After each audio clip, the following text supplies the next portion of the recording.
Number two, they say that Zayd bin Thabit forgot to put 2 verses in the Quran. So that means that the Quran is missing 2 verses. And of course they're referring to chapter 9, verse 128. Verily there has come unto you an apostle from amongst yourselves, until the end of the verses. And the second verse is Surah Al-Ahzab, chapter 33, verse 23. Amongst the believers are men who have been true in their covenant with Allah. These verses are found in the Quran right now. So if you open the Quran, you'll find these verses exactly where I quoted them. So what is the story behind these verses? Zayd bin Thabit, as he quotes in Bukhari, volume 6, book 61, number 509, where he talks about the collection of the Quran and how he got it from different people, from the hearts of men and from what was written on stone, basically collected it from all over and didn't collect it from a specific source, even though he had it completely collected and other companions had it completely collected. So the requirements were that 2 people witness for that verse, for the verse that they're presenting. They need 2 witnesses, and they have to have them both written down, as we mentioned before, not including Zayd bin Thabit, because he was acting as a judge, not acting as the provider of the Quran. And Zayd says in the Hadith, till I found the verse of Surah Tawbah with Abu Khuzama al-Ansari, and I didn't find it with anybody else. And that verse is, verily there has come unto you an apostle, until the end of the verse.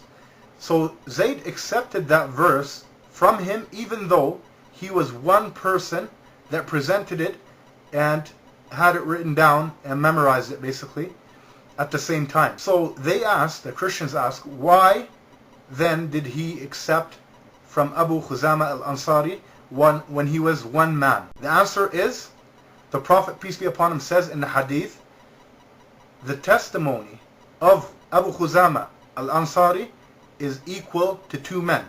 He was the only person that the Prophet, peace be upon him, said about, that I can recall, said about that his testimony is equal to 2 men. And this is mentioned in Sunan Abu Dawood in the section of judgments. And then the other verse, Al-Ahzab, chapter 33, verse 23, amongst the believers are men who have been true in their covenant with Allah, until the end of the verses, is as simple as this. Zayd said, a verse from Surah Al-Ahzab was missed by me when we copied the Quran. So this was at the time of copying the Quran. So he said, and I used to hear it from Allah's apostle until I found it, and I searched for it until I found it with Khuzama bin Thabit al-Ansari. This was at the time of Uthman, when they copied the Quran. And that can only prove one thing, that in both cases Zayd knew the existence of these verses, or else why would he go searching for them, Mr. Christian? And again, because a lot of companions had memorized the Quran, but very few of them had compiled the Quran and all of the Quran at the time of the Prophet, peace be upon him. So this is the second question answered. The third question is, they also say, they never ask, they just make up their own illusions.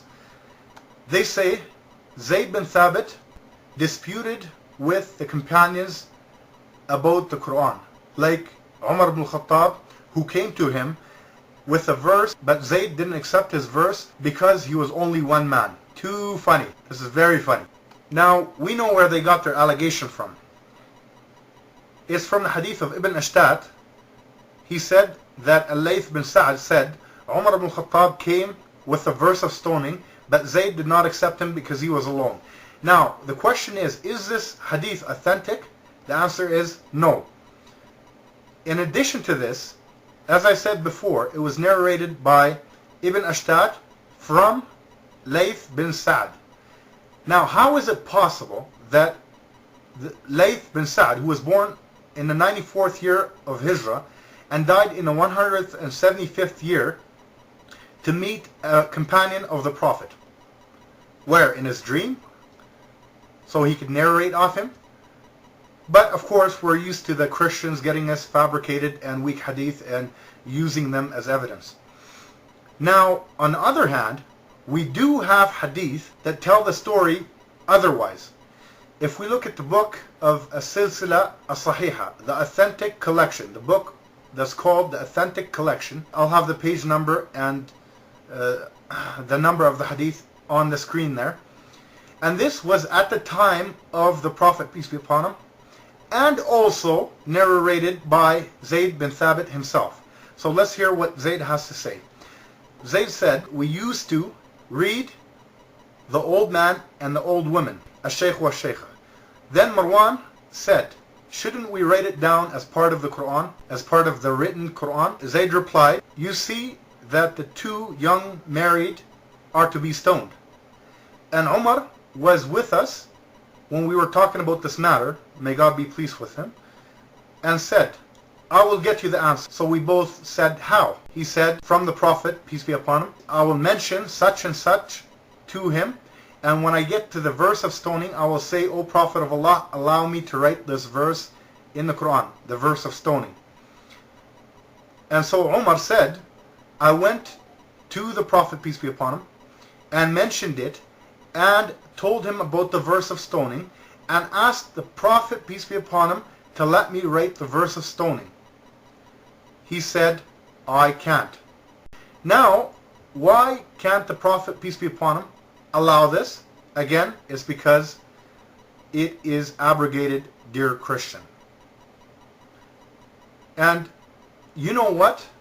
There is a similar hadith to this in the book of Umar's collection, and I'll also have it written down on the screen there for you. And it is like this one, specified as authentic. Next question, number 4. And I've already destroyed the next question or the next allegation of the Christians, but I will answer it anyhow.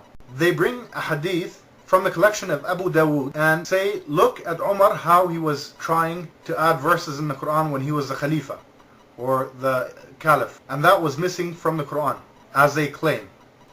And yes, it is in an authentic hadith in the collection of Abu Dawood, in the section, I think, of punishment or judgment, and it's narrated by Ibn Abbas. He said that Umar said, may God be pleased with them both, quote, Allah has sent his apostle with truth, meaning the Sunnah. And I'll explain that later. Allah has sent his prophet with truth, and he sent down upon him the book, the Quran. And it was part of what was brought down on him, the verses of stoning. We understood it, and we were aware of his command, and the prophet stoned, and we stoned after him. And I feel that with time passing by, a person would come and say, we don't find the verse of stoning in Allah's book. So they would go astray by leaving its command.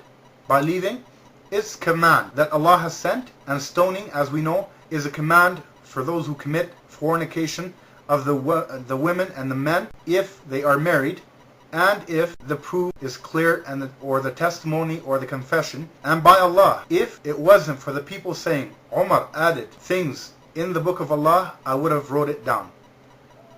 So I already answered this in the previous hadith.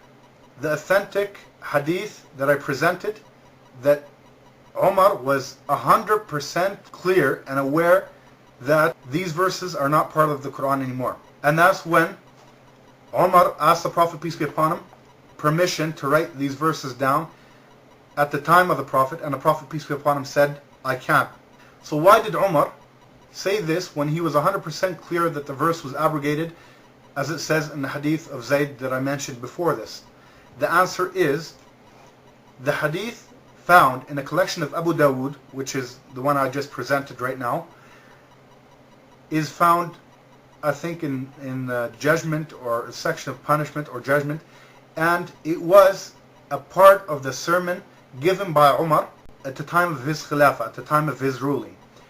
And this is found, that speech is found in Al-Bukhari. But why, Mr. Christian, would you go to Abu Dawood and get parts of it when you can get the full version of the hadith in Bukhari, by Ibn Abbas. Maybe the Christians don't know that we know about this, or we figured that out. Now I will briefly address the sermon of Umar and show you what Umar meant by his sermon, and I will read parts of it to you. I won't read the whole thing because it's very, very long, and if anybody wants it, I could email it to him, or maybe I'll just have it on the screen there. I'll have a link for it. In the Hadith it says,